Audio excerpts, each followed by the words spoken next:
বন্ধুরা, গণেশ চতুর্থী পড়ে গেছে, কিন্তু আজকে অফিস ছিল তাই কিছুই করতে পারিনি। আজকে বাজার করে এনেছি, চলো তোমাদেরকে দেখাচ্ছি কি অবস্থা। আমার এখন তোড়জোড় চলছে। এই যে দেখো, আমার গণেশের সিংহাসন এখন সবে সাজানো হচ্ছে। কালকে সকাল সকাল উঠে গণেশকে বের করে এনে পরিষ্কার করব। আর এই যে বাজার টাজার করে সাজানোর পর্ব চলছে।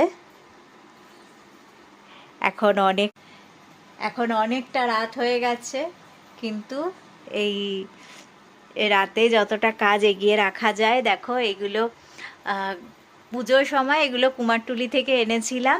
আর এই হলুদ চেনটা আজকেই কিনেছি। এগুলো আরও অনেক আছে, কিন্তু আমি এখন পুরোটা সেট করতে পারিনি, আমি অল্প একটু। খুব মজা লাগছে, কারণ গণেশ পুজো আমি যে কটা পুজো করি, মানে আমার মনে হয় যে আমি যতটা পারি আমি চেষ্টা করি পুজো করার। আর পুরোপুরি নিজের মন থেকে যতটা পারা যায় করি। তাই ভীষণ ভালো লাগছে, খুব এক্সাইটেড। আশা করি তোমরাও বাড়িতে সবাই পুজো করছো। খুব ভালো করে গণেশ চতুর্থী পুজো করো।